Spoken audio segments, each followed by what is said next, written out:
मशहूर rapper MC stand कौन है? गरीब मुस्लिम लड़का कैसे बड़ा रैपर बन गया? अनोखा नाम कैसे पड़ा? भारत के reality show big boss season 16 के खिलाड़ी एमसी स्टैन मशहूर रैपर हैं। उन्हें बिग बॉस के मशहूर खिलाड़ियों में शुमार किया जाता है। लेकिन क्या आप जानते हैं कि एमसी स्टैन कौन है और कैसे इतने बड़े रैपर बन गए? एमसी स्टैन का असल नाम अल्ताफ शेख है। गरीब मुस्लिम खानदान से ताल्लुक रखने वाले इस मशहूर रैपर का जन्म 30 अगस्त 1999 को भारत के शहर पुणे में हुआ था। मीडिया रिपोर्ट्स के मुताबिक जब वो छठी जमात में थे तो उन्हें अपने भाई ने रैपर 50 सेंट का एक रैप सॉन्ग सुनाया था, जिसके बाद उनमें रैपिंग का शौक पैदा हुआ। एमसी स्टैन जब 8वीं जमात में पढ़ रहे थे तो उन्होंने अपना पहला गाना लिखा था। इसका टीजर जारी होने के बावजूद गाना कभी रिलीज नहीं हुआ था, मगर थोड़े ही अरसे में स्टैन ने मजीद गाने लिखे और उन पर वीडियोस बनाकर सोशल मीडिया पर डाले तो नौजवानों ने उनके गाने और हिप हॉप के नए अंदाज को बेहद पसंद किया। फिर वो वक्त भी आया जब उन्हें मुंबई का सबसे बड़ा रैपर माना जाने लगा। अल्ताफ शेख से एमसी स्टैन के नाम के पीछे की कहानी भी बहुत दिलचस्प है। हुआ यूं कि एक दिन अल्ताफ का किसी के साथ झगड़ा हुआ तो उस लड़के ने उनके घर पर गाली के साथ स्टैन लिख दिया था।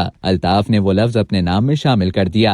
एमसी स्टैन करियर के दौरान काफी मुतनाज़ शख्सियत रहे हैं। मार्च 2022 में एमसी स्टैन की साबिका गर्लफ्रेंड उज़्मा शेख ने उनके खिलाफ मुकदमा दर्ज कराया था, जिसमें लड़की ने इल्जाम आयद किया कि एमसी स्टैन ने उन पर हमला करवाया। उन्होंने सोशल मीडिया पर वीडियो बयान शेयर करते हुए एमसी स्टैन पर इल्जामात आयद किए। लड़की ने वीडियो में अपने चेहरे के जख्म भी दिखाए, ताहम एमसी स्टैन ने इल्जामात को मुस्तरद करार दिया था। अब तक के लिए इतना ही। मजीद इसी तरह की मालूमात हासिल करने के लिए डेली जंग के YouTube चैनल को सब्सक्राइब करें और फेसबुक के पेज को लाइक करना ना भूलें।